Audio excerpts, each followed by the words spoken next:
Welcome to some NFL draft coverage here on The Edge. I'm your host, Jacob Wayne, joined by Kody Malstrom and Will Schwartz. First time that the three of us have been together on this feed, so super excited to get on and talk some draft one day out from draft day. Kody, been tailing some of your positions throughout the past couple of months. Going to ask you just kind of general process before we get into some specific conversations. What are you looking to do now about a little over 24 hours from the start of the draft as we look at the current board? How are you assessing different positions, managing positions? What's your process like right now? Well, what I would like to do is sleep, because this is by far my most stressful week of the year. A lot of smoke screens. It's getting rough. I'm kind of at the point where I'm almost ready to shut off Twitter for the night, but obviously that won't happen. When it comes to, I guess, now my draft process, it's really just kind of securing some previous positions. I attack the draft, honestly, as soon as kind of markets open up. I look to attack lines that I think are going to violently swing the other way. And then as we kind of get through now, we kind of have to weave through the smoke screens and try and kind of find what's more so concrete. We kind of have an interesting example right now. The Bears over the past year, kind of when players kind of get correlated with them, we've kind of been seeing that they have been going to them. Darnell Wright is a fantastic example, even though he was projected like the fourth tackle in last year's draft, kind of more so late mid first round. They had no issue taking him at 10, and sportsbooks really stood firm on that leading up to a few days now. Now we're kind of seeing that with Byron Murphy, and also we have Roma Doomsday connected to them. So it's kind of just like situations like that where now we're kind of just trying to weave through some last second correlation, smoke screens, all that stuff here, and then while reassessing previously bet positions to. Okay, now can I secure a profit going the other way? Is it even worth that risk? Do we just kind of stay firm on what we're on now? So it's more so just kind of screaming through that. And then also all while kind of making kind of like a finalized mock draft where I'm going to be firing maybe on some new bets to kind of what I think, okay, like we're this deep into now. I feel really confident about this final mock. Like what bets can I still make off of this? Love it. Yeah. You talked about the Bears. Let's start there. Obviously, number one overall pick has been set in stone for a while now. It's Caleb Williams, and I don't even really know why sportsbooks still have odds on it, even though it's like minus 20,000. But their number 9 overall pick is super interesting. Current odds on DraftKings, as we're reporting this, Byron Murphy's moved into the favorite, plus 125 for Byron Murphy, and then plus 275 for Roma Doomsday. The defensive player market has been super interesting to me to watch. Kody, I know we were on Dallas Turner early.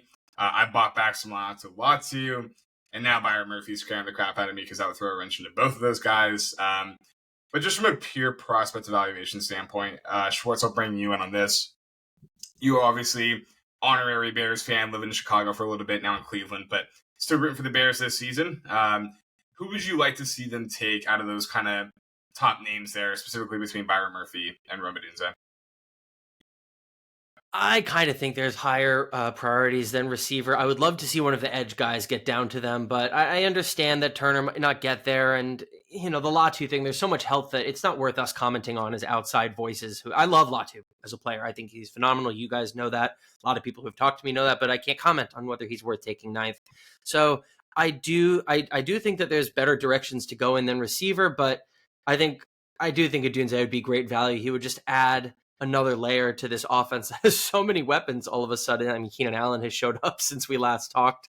Caleb Williams is going to be there, which, I mean, as much as I love Justin Fields, Caleb's a more, he's a more developed downfield passer for sure. I wouldn't hate some offensive line investment if one of the big names sneaks down to number 9, but I would have absolutely no issue with the Dunze, even if I would rather see an edge rusher, because I do think that's one of the weaker positions in terms of just depth. Montez Sweat's been unbelievable since coming over to the Bears, but he could use a Robin to his Batman, so to speak. So if an edge makes it down there, awesome. If not, great. We'll have Roma Dunze as a wideout number 3, which is just, I mean, I think it's great value in a vacuum because he's capable of so much more, but also I just don't think in a normal wide receiver class he'd be looking at being the 3rd receiver off the board. It's just really exciting that he'd make it down there. Yeah, for the edge class, it does seem like there's a lot of steam towards Latu going number 8 to the Falcons now. He is the more polished pass rusher between him and Dallas Turner. His production last season was incredible. His film is, I think, the best of any defensive player in this draft class. And it sounds like they've been able to clear him medically. Obviously, can't speak to that with full confirmation, but I've been saying it's worth noting that their defensive coordinator now, Jimmy Lake, was the coach at Washington when Latu was there, so some connection there. Kody, how are you feeling about these defensive players and the current markets as we're seeing them? And I know you mentioned the Byron Murphy steam earlier. How are you feeling about that situation? Yeah, it sucks. Byron Murphy is going to be my first kind of early big bust for me. I grabbed a really crappy over 16.5 early on from him because I had him at 18 or higher in every single mock. And then he just started catching steam over the last week. And I was like, oh, sweet, great. And then now his draft position's down to 13.5 juice to the under. I also I grabbed Dallas Turner, first defensive player. I kind of threw a little lot too.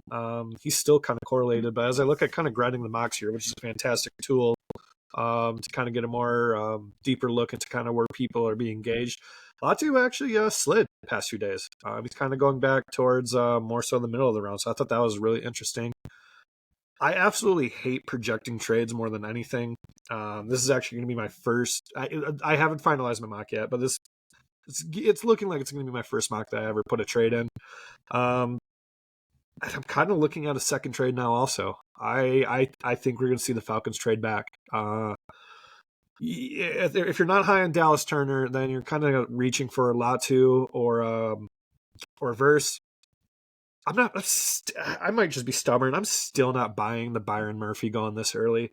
I think we're going to see the Jets or Bears kind of trade up for to try and snatch Roman Dunze here.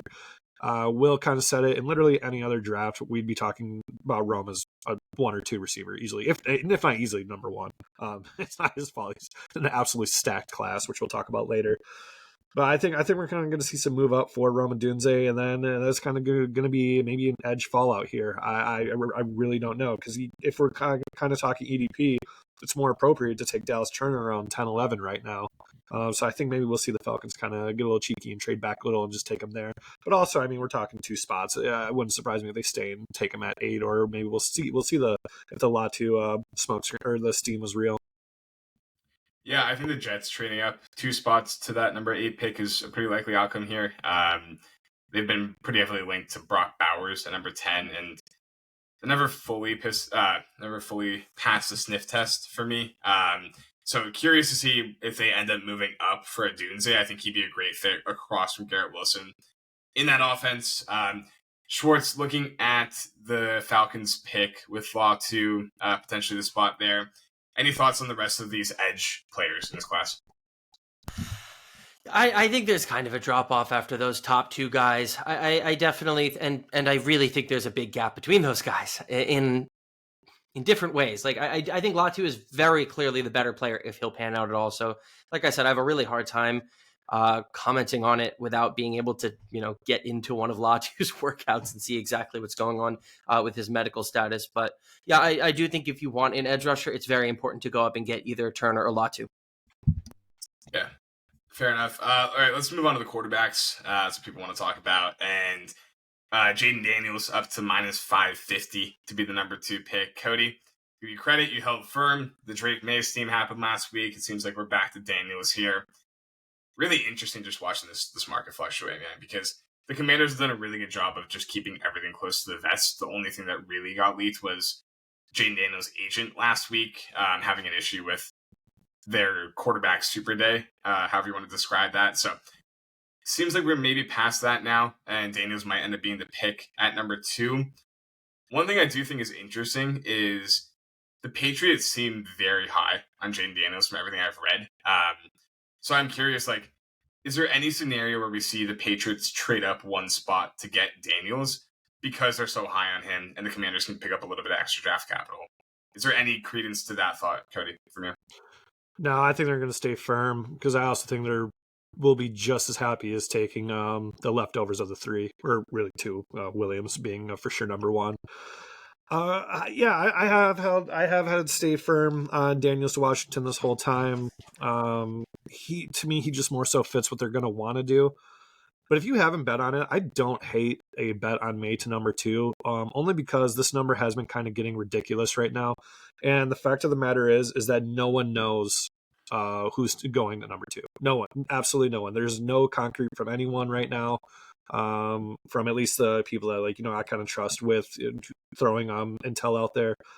So if I'm going to kind of play into uncertainty, and this is a lot closer to 50-50 than we think, I would gladly buy May at whatever his monster odds are right now, especially because I already have Daniels, a pretty sizable piece on him to go number 2 from early in the year at plus money.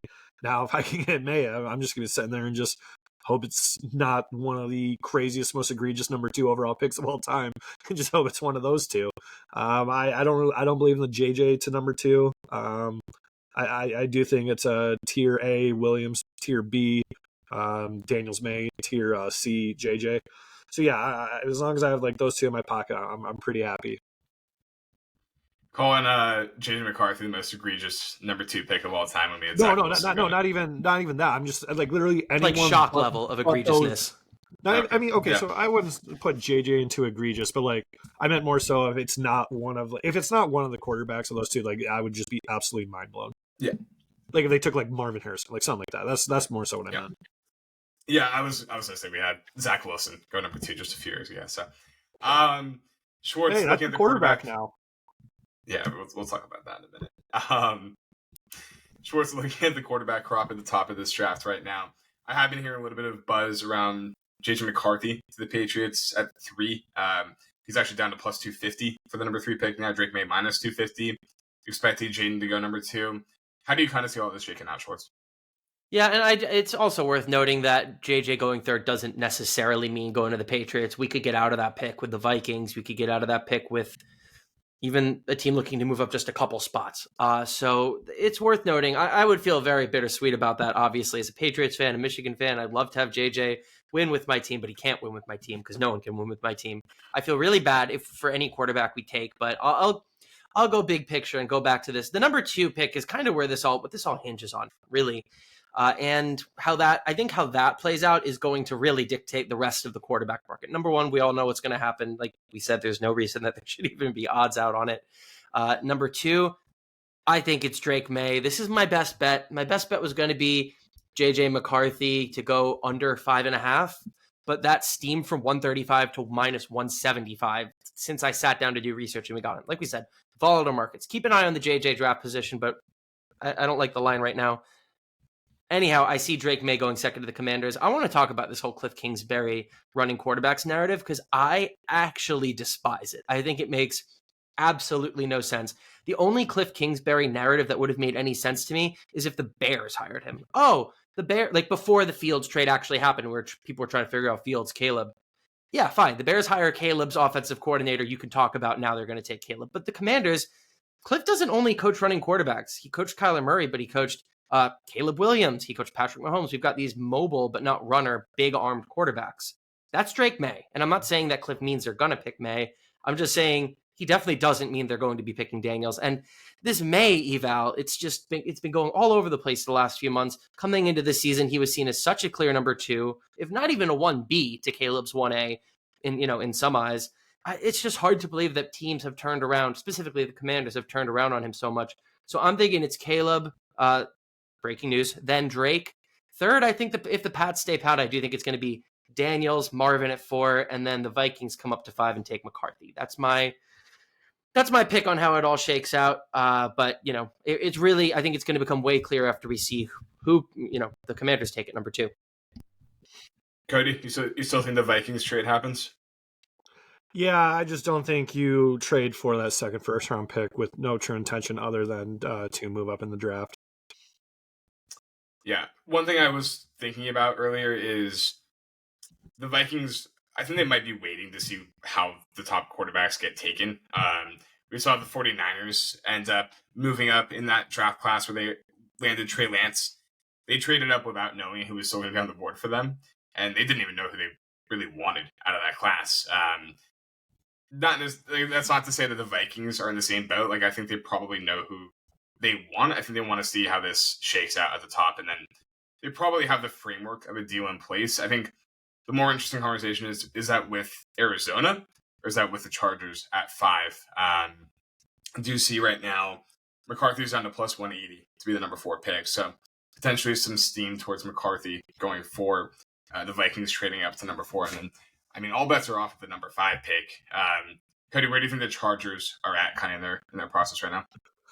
If they keep the 5th pick, or we Yeah. like kind of talk about okay, so assuming the Cardinals make the trade, or maybe we just don't even see the trade, which I think is very unlikely, and they take Marvin Harrison.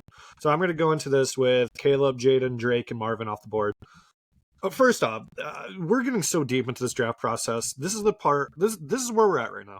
I turned on ESPN, and the first thing I heard is, they might take JJ at 5th if the Chargers hold on to that position. And I immediately turned my TV off, and I just went to take a shower. I was in disbelief. So we're throwing that right out the window. That's not going to happen.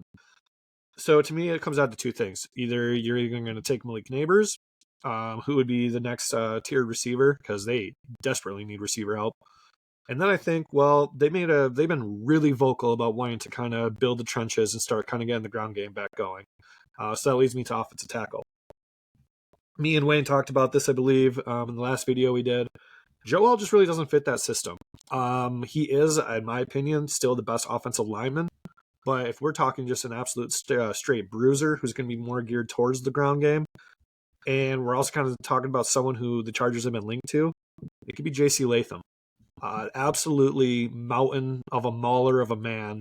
Ran out of adjectives to describe him. And I think, and that's a bet that I've been firing on the past few days.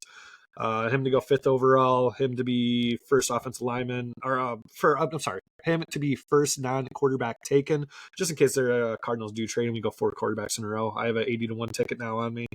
I've kind of been sprinkling him to be around that 5th in case we just don't see this trade. Because that's also another thing, kind of like top-heavy quarterbacks around the draft. Trades don't happen as often as we think either, and that's going to bet I'm going to be talking about later. But yeah, so I'm kind of going to the mindset of Chargers keep this pick. It's going to be for one of the top-tier offensive linemen. And then I mentioned earlier about kind of like you really want to weave through of who kind of has concrete to what they say. Daniel Jeremiah is definitely one of them for me. And he kind of put out a bombshell this morning that a lot of teams are talking about trading up to go for the top-heavy offensive lineman. So I think if we're going to be valuing offensive linemen like that, I think the Chargers, who need an offensive lineman, are going to be sticking to attack that position. Yeah, I'm hopeful that Latham would not be the first tackle taken because I have a position on Joel. I know you do as well, Cody. But yeah, that would hurt. Yeah, I don't hate that as a potential hedge off of that position. I want to talk about the wide receivers a little bit too. Marvin Harrison's still the favorite to be the first receiver taken. This whole time we've been hearing buzz that teams have Neighbors ranked higher. I've been fading that, man. I don't see it. I think it's just a smokescreen. I'm curious how you guys feel about that situation though. Schwartz, is there any chance we see Neighbors come off the board before Harrison here? No. Next question. No, there's literally no chance. I don't even know how to elaborate on the fact that there's no chance. Harrison, it's like I was saying about Drake May, except it's even more nailed down. Harrison has been the number one receiver in this class, not all year, years out. He's been the number one receiver in this class. And unlike this whole Jaden Daniels coming out to win the Heisman, there's nothing that's really happened that would change that. Marvin's numbers were down a little bit this year compared to these other top receivers, but that's just because he has a quarterback that can't hit a 5-yard out in a big spot. So, there's not that much to say about it, except that Marvin Harrison is going to be the first receiver and overwhelmingly likely the first non-quarterback picked. Damn, I had a side bet on minus 250 on Schwartz to name Kyle McCord by name. So that was a loser right there. I really thought you would go in on that, but that's okay. Cody, Marvin Harrison minus 1,100 to be the first receiver taken on DraftKings right now. Malik Neighbors at plus 650. You see this as him or Schwartz? This is one of the BS smokescreens I immediately ignore. It's Marvin Harrison. Yeah, I would tend to agree with you. All right, let's talk about some specific bets now, just kind of what we're seeing on the board that we like right now. Cody, I'll go to you first. Anything that you're firing on based on the current numbers that you're seeing? Current numbers, like I said, the JC Latham's kind of a unique one because, like I said, because of the Joe Alt position, I kind of have that freedom to now where I can kind of like sprinkle towards, okay, maybe they do go with Latham, and that would cover my Joe Alt first offensive lineman loss. So yeah, that'd be a nice little one. Current ones. So when we're kind of talking draft here, and and it's kind of one of my pet peeves here, is people get so scared off of heavily juiced bets. I've said this phrase a million times. I really wish I could credit to where I heard it from, but I've thought long and hard about it. I don't remember who first said this to me. Juice is only juice if you lose. If you still have value on a juicy number and you think it's supposed to be even more of a bigger favorite, like, there's still value into that bet. And you can do the conservative method if you want to just do 1 unit flat to win less, or if you want to bet like a monster and do 3 to win 1. It just really depends on your risk style. I have no issue with drinking the juice if there's value in it. With that said, my probably my favorite bet outside of under 4.5 quarterbacks, it's going to be under 5.5 cornerbacks. This position has been just absolutely dropping off the board. To me, it was kind of a tier 1 with Quinton Mitchell and Tyrion Arnold, and then we kind of have a gap down to Cooper and Nate Wiggins. And then we have another gap to Kool-Aid. Maybe you could put Kool-Aid with them. If at worst, that's 5. And this has been a belief for honestly the whole entire process. Now we're getting to a point where we're kind of talking, is Kool-Aid or Nate, is Nate Wiggins or Kool-Aid going to make it in the first round? So now I have a cushion with the potential loss of another, and I only get 4 corners. I absolutely love this bet.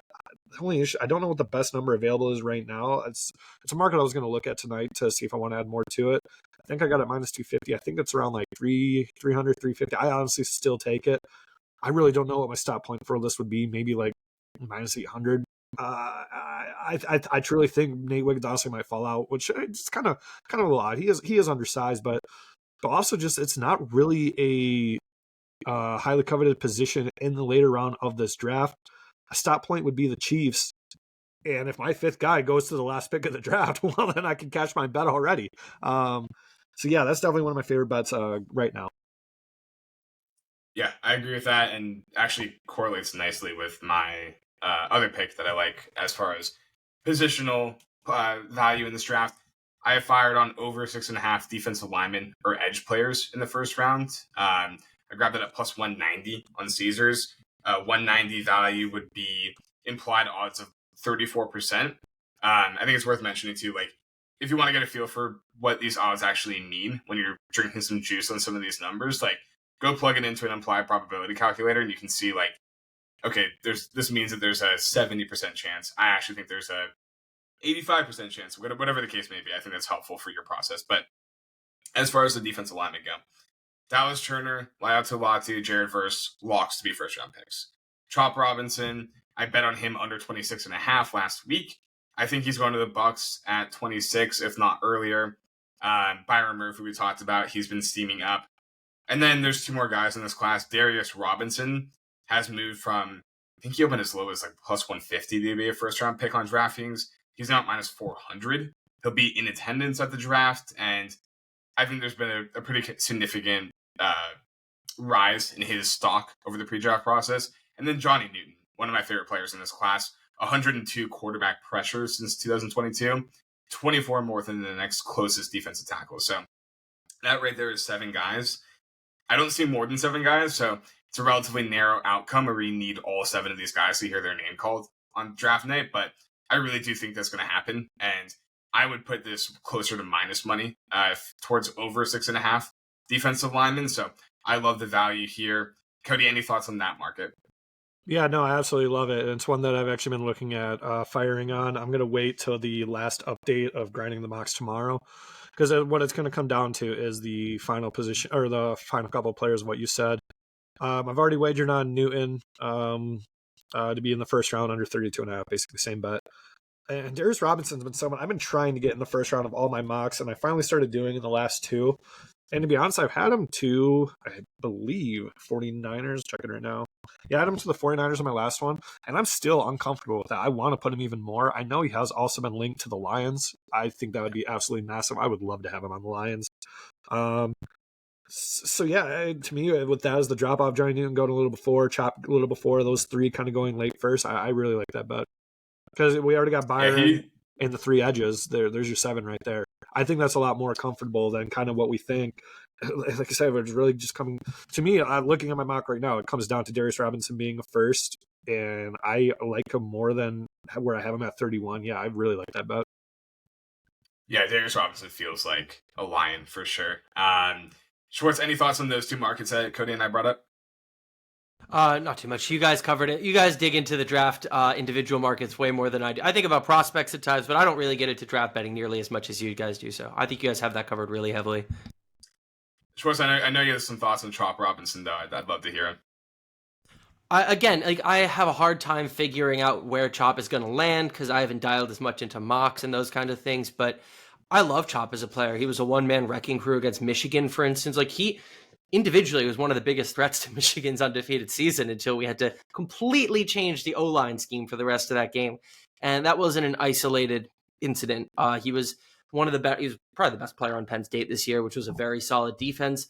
I think he has all the upside in the world. It's just, I think he's got to get into the right defense with coaching that can get the most out of him. So I understand why he's not viewed as highly of a prospect as he was a college player, but I definitely think that the opportunity is there for him to have a real solid pro career. Yeah, I love the Tampa landing spot because their new outside linebackers coach, George Edwards, worked with Micah Parsons with the Cowboys, turned him into the transcendent player that he is. And I think he could work similar stuff with Chop Robinson, kind of a similarly gifted athlete coming out of Penn State. Parsons, obviously, more complete prospect coming out, but Robinson's upside is phenomenal. Definitely a lot to work with there. But Kody, I want to talk about the quarterback position. I'm surprised you didn't bring this up earlier when I asked you for any bets that you like right now. But a lot of Michael Penix buzz, man. A lot of Michael Penix buzz. And we're seeing him pretty heavily favored now to go in the first round. I'd love to hear your thoughts on that and kind of the quarterback landscape outside of the top four. Well, to be honest, I thought we weren't like at our best bet segment. Yeah, I thought we were kind of just talking bets we're looking at right now. But yeah, this is going to be a big surprise if you follow me on Twitter whatsoever. My best bet is once again going to be under 4.5 quarterbacks taken in the first round. I know, I'm just as equally as shocked. Well, didn't see this one coming. Totally not my favorite bet of the year every single year that I constantly spam on Twitter to the point where I think I'm losing followers because of it. I don't even know where to get started. Like, I'm honestly kind of just like a broken record at this point, to the point where I think I'm even kind of getting annoyed talking about it. I'll start with next, or I'll start with obviously there's going to be 4 taken in the first round. The only person who could slide up that 4 would be JJ, like a Will Levis type slide. I don't see it happening this year. I think JJ is way better of a product than Will Levis. So that leads us down to, okay, we got to get the other 2 not in the first round. And who they are, it's Bo Nix and Michael Penix. If you look at their match bets, you can draft like who's going to go before the other one. Penix is a way heavier favorite than Nix. Nix, I love him to death. One of my favorite college players to watch. He was just so electric. He's not pro material. It's check down Charlie. He doesn't have like a history of absolute success. We can toss him comfortably in the second, third round. So now it really comes down to... Let me throw some stats at you about Bo Nix real quick, and I'll let you get back to your take. Bo Nix he had the 6th lowest ADOT in the country this year. 28% of his throws went behind the line of scrimmage. Less than 10% of his throws were into tight windows. So he was asked to make the most routine, simple throws, and he shows anticipation on film, but just wanted to throw some stats in to back up what you're saying. I got to know who the other 5 quarterbacks were with a lower ADOT. That'd be incredible. I'll pull that up while you're talking. But while you do that, so this bet really comes down to, is Michael Penix a first-round quarterback? Don't get me wrong. Everything I'm about to say is not against how I feel about Penix. He's an awesome person. He was awesome to watch. Absolutely loved it. He made me a lot of money. And he might translate to be a great pro. He has a great arm. The issue is everything else. To me, you can't. Okay, one, he's old. Like, let's get out of the way. He's old for a rookie prospect because we're kind of going into a time where everyone. I mean, it's a copycat league. You're going to want to sit the quarterback for a year. You're going to want to groom him. You don't want to rush him right away. You don't really get that luxury all that much with Penix in this with him. And then here's the bigger issue. The guy has had 4 season-ending injuries. I don't care if he gets medically cleared. That is going to linger. I just absolutely don't see it. So then we're talking about, okay, so what are some landing spots? You really think the Broncos or the Raiders are going to reach for him at 12 or 13? So that just makes me think the only way this absolutely gets burned is by a late first-round trade of a team who's kind of maybe not threatening to take him early in the second. I can live with that loss. You can't really project late trades because trades don't happen often as you think, especially in the 20s. Very rarely see them. If you don't have a guy kind of projected within your top 20, you're not going to trade back to there. And it's just, I just think there's just so many, like, there's not enough outs for me to kind of be nervous about Penix. I think it's absolutely ridiculous. We just did this with Hendon Hooker last year. Now, granted, the difference is if you took Hooker, like, you were taking him knowing you weren't getting him in the first year. But, I mean, we're talking about a guy who's had 4 season injuries. He's tissue paper right now. And we're talking now he's going to have to play in a bigger league, getting hit even harder. I would just be an absolute shock if he goes the first, if it's in any way other than a late first round trade, which that I can absolutely accept that loss. But for him to be projected to go to the Raiders at 13 with what I think is just a massive smokescreen going on, I think it's absolutely ridiculous. The Raiders also just have so many more needs to where they can kind of take someone else with the risk of, okay, let's try and get him like later in the second. I would just be in disbelief if Penix went first. And if it's Knicks over Penix, oh lordy, Elon's going to be blocking me on Twitter. I'm going to go on a rant of all rants. Yeah, the Bo Nix to the Broncos thing, man. Like, he was minus 200 on the Broncos at one point. That climbed back a little bit once they traded for Zach Wilson, who, I mean, like, is not a great option, but I'd rather have Zach Wilson for basically no trade capital spent than I would spend a first-round pick on Bo Nix. I did pull it up while we were talking, Kody. The 4 quarterbacks with a lower ADOT than Bo Nix last season: Jacob Zeno at UAB, AJ Padgett at Rice, Hayden Wolf at Western Michigan, and a show favorite, Graham Mertz at Florida. So crash your Graham Mertz mentions in the show here. One other thing I wanted to mention too. There's a lot of people who will say, like, oh, a team is going to trade to the back of the first round to get the quarterback because of the 5th-year option thing. I believe it was Brad Spielberger who broke this down on Twitter. The 5th-year option for a quarterback is actually not as valuable as a lot of people expect it to be. I wish I had the numbers in front of me, but I would recommend going to check out his work on that. Bottom line, there's a reason we don't see trades back into the first round to take that quarterback as often as people talk about that being the case. But Schwartz, I'd love to get your thoughts on the Bo Nix, Michael Penix debate.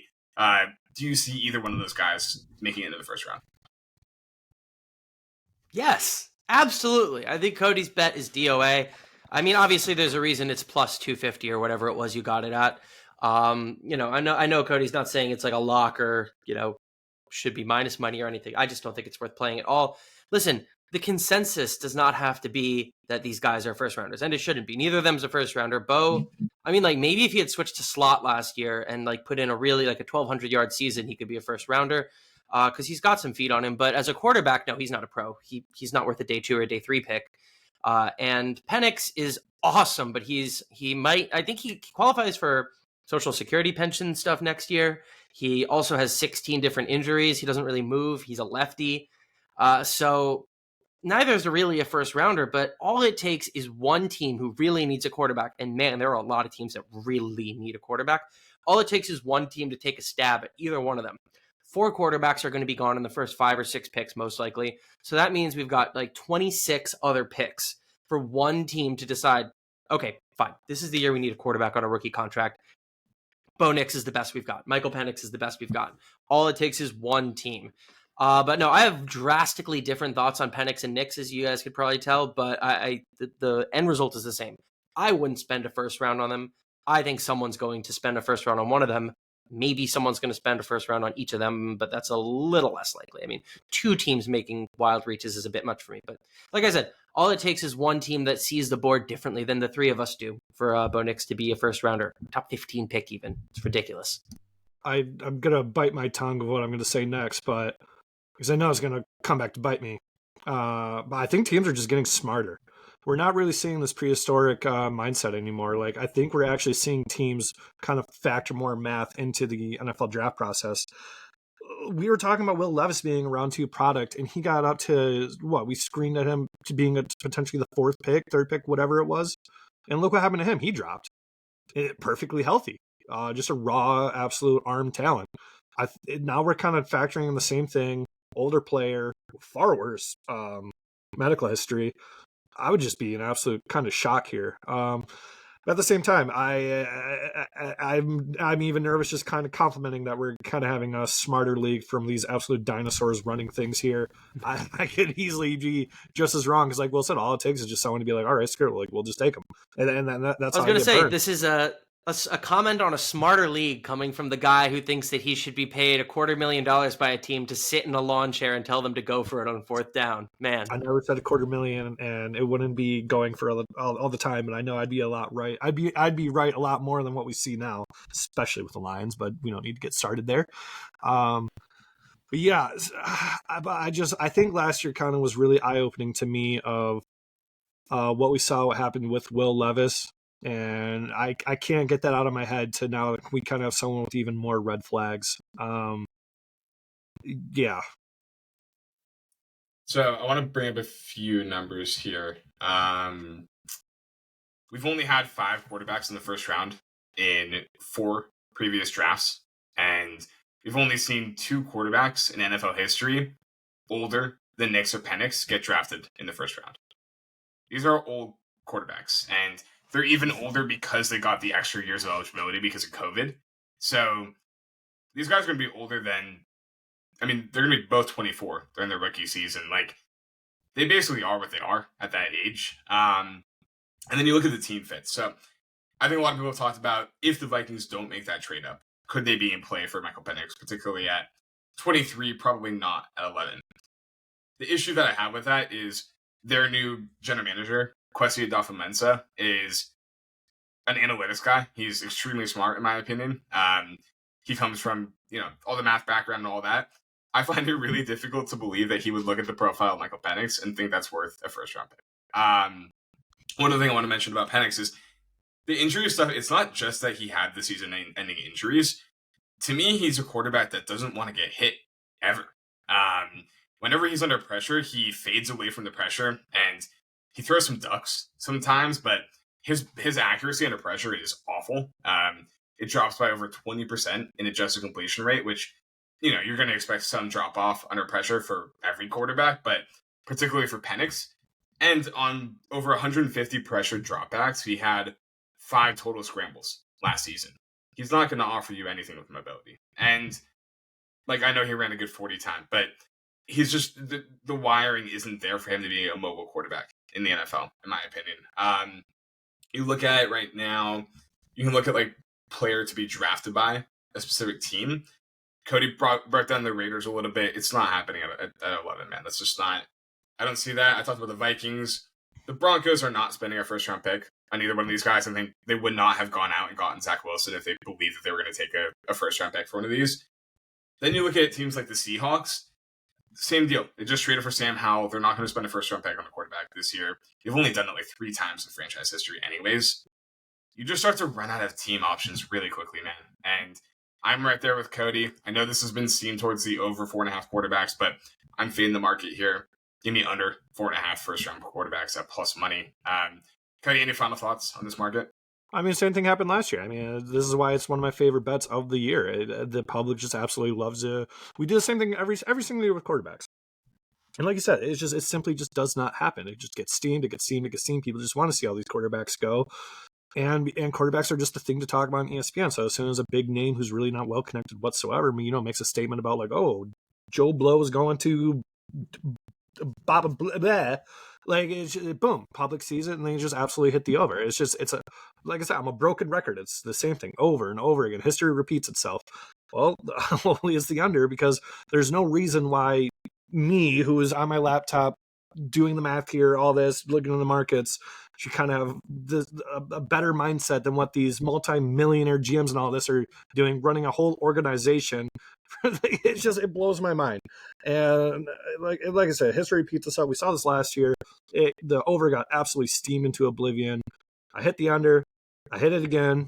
I hit it the day before draft. I hit it on draft day. And would you look at that? We cleared it by a whole quarterback and a half. I'm just, until proven otherwise, it's just going to be an automatic bet for me. Dude, the Hendon Hooker one was especially insane to me. Look, we went from talking about the only way this bet loses is Hendon Hooker to Will Levis didn't even make it. And like I said, I mean, that's what I remind people is like a lot less red flags. Like that's why I what I just remind keep people going too with is them. like Will Levis was like at this time last year. Will Levis was skyrocketing up the boards to be number 1 pick, number 2 pick. I think he was like favored to be the number 2 pick at one point. Like these odds don't always mean a ton, so Like, I don't how particularly care. This time last year, we had a Reddit post shoot Will Levis up to be potentially the number 1 pick. Like, Yeah, I've been that's how waiting. sensitive this market is, and just how like crazed people are about quarterbacks just going in the first round so early. Like, it just blows my mind. Which I'm thankful. I've been waiting for like last year's under, it paid a vacation for me. Like, I'm not going to throw numbers here in case my mom watches, but we're dangerously in that same territory again. I've been waiting for the Reddit post for Spencer Rattler to be the number 1 pick. Been waiting for that one to come out, but haven't gotten it yet. Schwartz, any other bets in the current market that you like? Any players you want to talk about that you especially love in this class? No, last thought on the quarterback thing, though, is that before we decide that the league is getting smart, I just want to remind people that one of the smartest franchises in the league spent the number 3 on Trey Lance. So anyway, no, I have no more bets that I want. I'll die on that hill. I'm not all right. giving up Anyway, on him. I'm not giving up on him. Sounds like me with Fields, but at this point, I'd just like to talk about one more prospect. And you might think I'm going to talk about one of the record-setting, like 18 Michigan guys who are going to get picked. I don't have a specific bet for this guy. I just want to get my thoughts on him out on the air. But Max Melton out of Rutgers, who is getting priced as like a premium, or not priced, just mocked as a premium day 3 guy. I think he's more of a day 2 guy. I've seen him get mocked to the Jets, which would be sweet. Wouldn't even he could do a Tommy DeVito and live at his parents' house. It would, but even more than that, I think he's got a great build at 6 foot to be a corner in the NFL. Projects well as a slot corner, but played outside for Rutgers, has a sub 4.4 speed, really good on-ball skills. Best player on a resurgent Knights team this season, other than maybe fellow New Jersey and Kyle Monangai. But on the defensive side, Melton was definitely the leader. And if you watch Rutgers, you know the defense is what drove what success they did have. So I just want to shout out my guy Max. Would love to see him go day 2. I think it would be, not like a steal to get him on day 2, but I think it would be more appropriate value than the day 3 takes that you're seeing standardly put out there. Standardly, I don't know if that's a word. Yeah, Schwartz bringing up some potential priority UDFAs on the show. No, I'm just kidding. I had Max Melton on my all-athlete team for the draft, so no, I think he's got a really nice profile. One other juicy bet that I like right now, I still like the under 6.5 first-round wide receivers. It's at minus 360 on DraftKings. Shop around, but that's what I'm fine laying juice on. Kody, I know you have a similar feeling on that one. I'm almost at the point where I'd be more surprised by 7 first-round wide receivers than I would only 4. Obviously, the top 3 that we talked about, Harrison, Neighbors, and Adunze. And then Brian Thomas, he's probably going to be a first-round pick, but there's also some injury stuff coming out about him, and I don't feel confident that I have a clear understanding of where he's at medically, but it did alter his draft odds. He's pretty heavily favored to go over 19.5 now. Adonai Mitchell has been steaming down, favored to go over 27.5. I bet this morning Xavier Worthy to go ahead of him in the draft. Worthy, I wouldn't be shocked if Worthy was a wide receiver 4, honestly, with Thomas's medical concerns and Adonai Mitchell's off-field issues and all the stuff that's coming out about him right now. But Kody, how are you feeling about this wide receiver class? Do you still like that under 6.5? Yeah, I was going to throw that bet out there too. It's probably my next favorite best bet. I mean, I'm at a point where I have 5 receivers, and Donnie Mitchell at 28 is only because really the Bills need a receiver. I honestly wouldn't be surprised if they don't draft receiver at their position. That's just how deep this class is. Like, they can attack other areas and just prioritize receiver later on. Clearly, receiver was never a big priority for them in the first place the past couple of years. Yeah, I'm with you on Brian Thomas. I still think he is my number 4. I still think he's going to go. He's a comfortable lock at first. And then, honestly, I don't have anyone else deemed as a lock. I fired pretty heavy on a Donnie Mitchell over 27.5. I think Bills is D's absolute ceiling, to be honest. I mean, we were talking about this guy not even as a first rounder early on. Xavier Worthy, I mean, he's a wild card. I call it the John Ross method. Like, we could see someone take him just because of his 40, but the way John Ross panned out, I wouldn't be surprised if, maybe they're like, yeah, let's pump the brakes on this one. The Worthy has been weirdly correlated to the Colts at 15. I've just been seeing that today. It's something I want to look into a little more. I'm not buying anything into it, but just kind of want to look into it. But obviously, if that to 15 doesn't happen, even if you are putting AD Mitchell and Xavier Worthy in your first round mock, that's still only 6 receivers. And for me personally, I had Xavier Worthy at 32 at the Chiefs. So if my bet's coming down to the last position, picking still a half under of my bet, I mean, that's a winning bet there. Like, you won your bet. Like, congrats. It's kind of what do you call it? Like supply and demand. It's such a high supply of receivers that we're kind of probably going to see a low demand going for them, just because teams can prioritize something else and get a pretty star-studded class in the second, third round. Because honestly, after AD and Xavier, I don't even really have that much of a drop off from what we would be considering the next tier receivers with Leggett, McConkey. I absolutely love that bet. It's probably going to be one I'm going to keep hammering more. Yeah.